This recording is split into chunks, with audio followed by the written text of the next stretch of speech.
Hello and welcome along.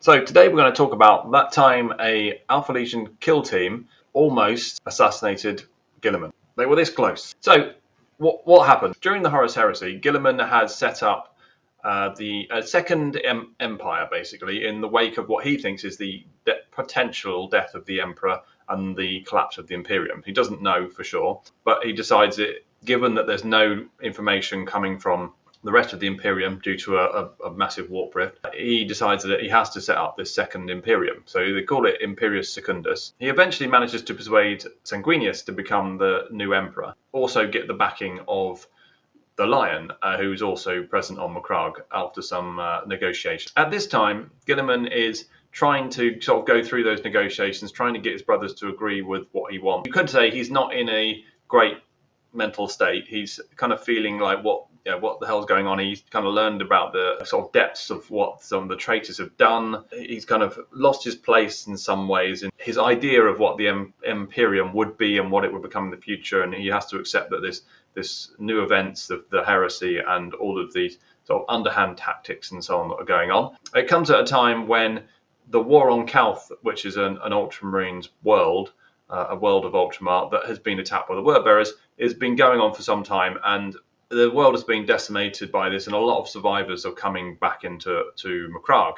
So he's got a lot of the veterans of this campaign coming back and to Macragge. He decides that he's going to personally meet some. One of them is led by an Astarte that he had a friendship of sorts with. So he wants to maybe get away from all of the problems, the political stuff that's going on with his brothers and the wider Imperium type things, and just have a kind of like a man-to-man, warrior-to-warrior type chat with an old friend.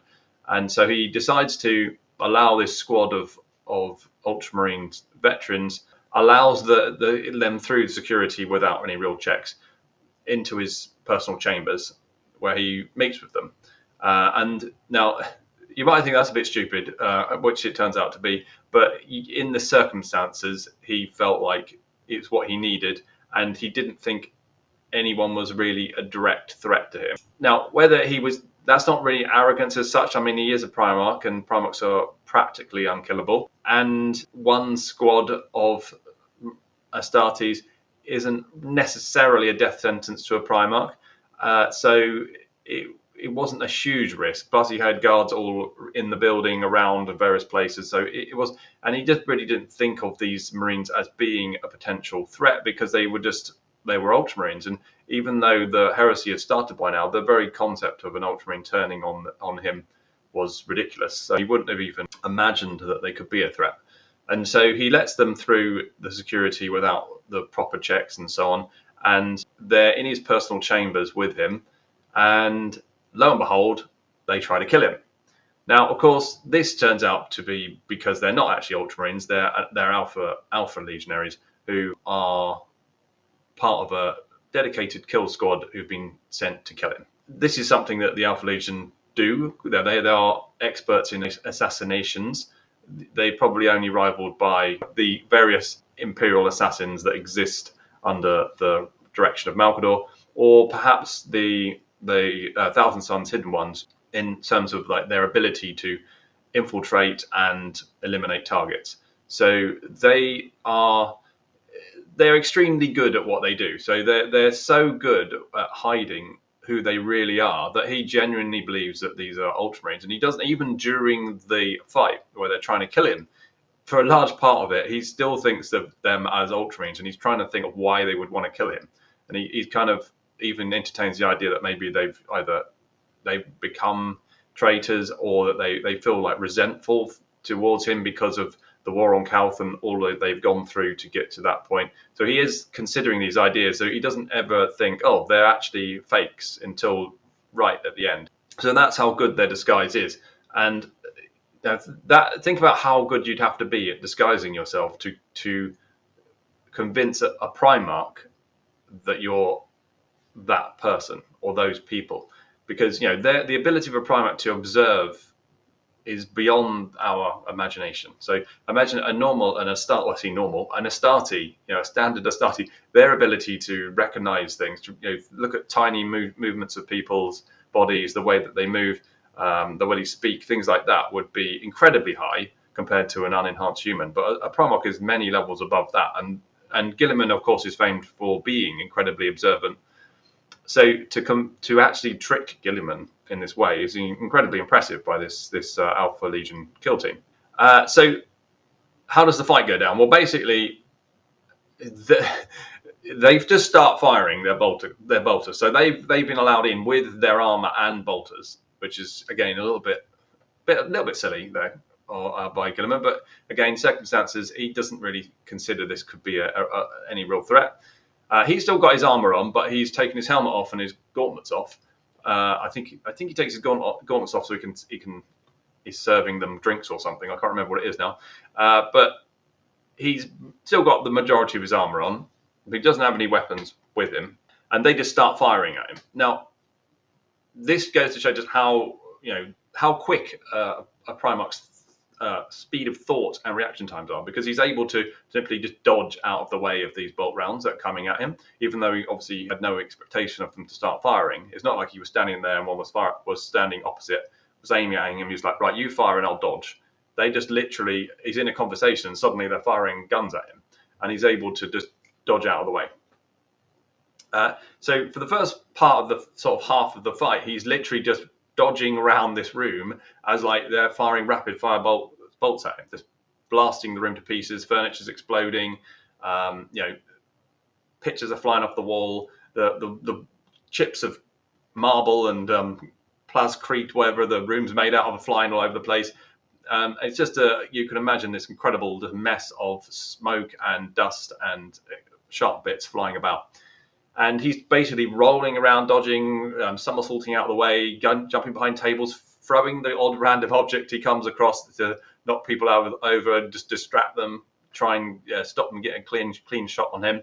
And this is successful, but all the way through the time this is happening, he's thinking, I might die now. Like, he genuinely thinks there's a good chance he could die. So he's not thinking, there's 10, by the way, 10 of these guys. He's not thinking, 10 Astartes, I'll crush them like a bug. Like, probably some Primarchs might think like that. And I think a lot of fans would think, well, a Primarch wouldn't even be worried. But no, he's genuinely worried. He thinks there's a good chance he's going to die. And he manages to keep dodging out the way, manages to, like, say, knock a few down with, like, various objects. And eventually he managed to get close enough to one to grab their gladius out of their scabbard, and then he starts to fight back. And he cuts his way through about 5 of them with the gladius, and I think he grabs a power sword off of one of them, and he kind of various times he just grabs a hold of one and just flings them across a room with his arm or whatever, because that's how strong that obviously a Primarch is. And he uses their bodies as shields. He throws them into other ones to knock them out or knock them over so that they can't fire at him, and so on. And obviously he keeps moving all the time, trying to avoid them getting a good angle on him. But he does get hit, and he starts getting hit with various bolt rounds that maybe a couple in the shoulder, a few hits on the hip, and it's starting to take his toll. It's slowing him down a little bit. He genuinely is feeling the pain. So when he gets hit by a bolt round, he's not just ignoring it. It's genuinely, it hurts him. It damages his armor, and it actually damages his body underneath here. It's causing him to bleed. It's causing him a lot of pain. It's burning his skin, etc. If the bolt round goes off near his face, it's burning his face because he's got no helmet on, and he's feeding that pain, and it is slowing him down. It's taking a toll on him, and he's getting eventually starting to suffer from blood loss as well. It gets to a point where he manages to get close enough to one with a bolter and grab it off of him and start using it himself. So once he grabs that, he's able to kill them a bit easier. So he managed to quickly take down 2 with some excellent marksmanship you'd expect a Primarch to be able to do. But at the same time, he gets hit himself. And in fact, what he gets just slightly distracted by shooting them, I think, and then he gets a gladius shoved through his back. And that takes a real toll on him. So he's got a sword basically stuck straight through the back of him and into his torso. And he starts to suffer so much kind of blood loss and damage to his body that he falls to the floor behind, kind of propped up against a desk. He can't get back up. No, this isn't like, he's not like he's temporarily knocked over and he quickly jumps back to his feet and he's back to fighting. He can't get back up. He can't see because of all the explosions going off around his head. He's being blinded. I don't think it's damage to his eyes. It's more just like your eyes are overloaded with the flash that happens. And so he's basically at the mercy of the last few remaining assassins who were there. One of them, the leader, who's managed to get right up to him, and he puts a knife across his throat. So he's got him at death's door. He's about to slit his throat, and he's going to die.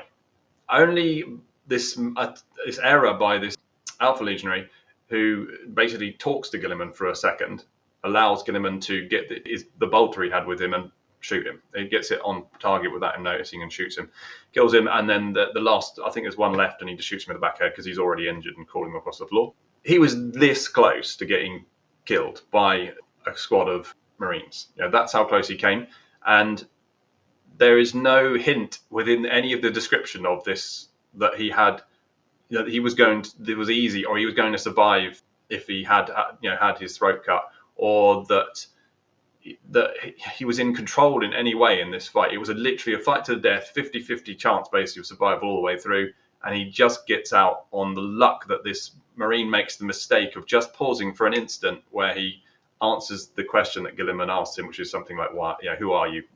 You'd probably just kill him. But then they do have a thing about chanting, slogans, don't they? Traitor Marines. They like to say their thing before they die or before they kill someone, just to make sure you know why they've done it. A bit like a Bond villain. Anyway, so he does get out of it.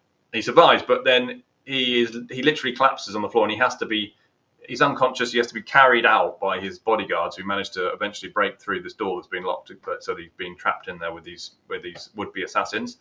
And they carry him to a Medicaid where he is pumped full of drugs and patched up and survives.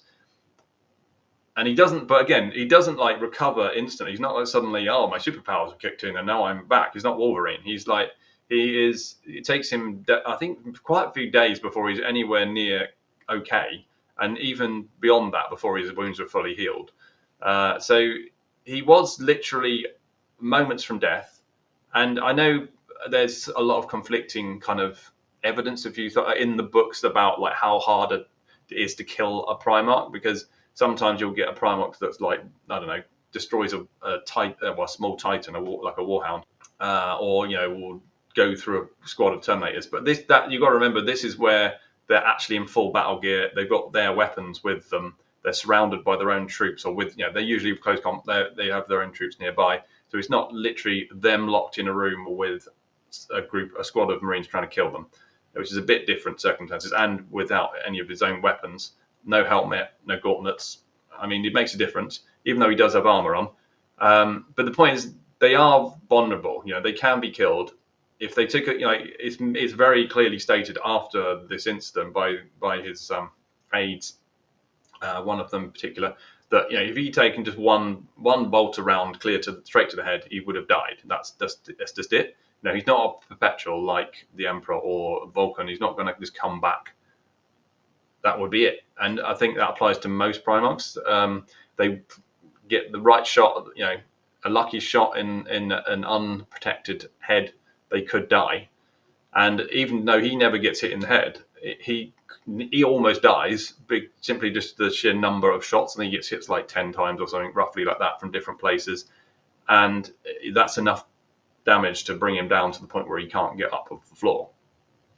And if he hadn't been lucky enough to distract the last guy before he stabs him through the throat, he would have died right then. And that would have been a very different future for the Imperium, I think. A dead Guilliman at that stage. I mean, you can only imagine what would have been the fallout of that happening at this stage. How easy is it to kill a Primarch? Do you think a squad of Marines is roughly, say, equal to a Primarch? Now, to be fair, they have weapons, he doesn't. I think it's interesting that the Space Wolves send these watch packs to the various Primarchs with the intention of killing them if they step out of line. And they're roughly about 10 people. So they obviously think they could kill a Primarch. None of the Primarchs seem too worried about these watch packs, and probably think that they could handle them pretty easily. But it just goes to show that it's not that easy. Especially, these aren't just these aren't just Space Marines. They were handpicked elite veterans, obviously sent to kill him. but still, it does make you think about just how vulnerable a Primarch maybe is, and under the right circumstances. Or maybe Guilliman's just a wussy. I don't know. What do you think? Is Guilliman uniquely weak? I don't think so. I mean, it's pretty clear that Guilliman is not like especially vulnerable compared to other Primarchs. So I don't think you could go with that argument and say, well, he would have been, the others are much tougher. It's not that. So let me know what you think in the comments. It would be great to hear what you think about killing a Primarch. How easy is it? How would you do it? Could it be done?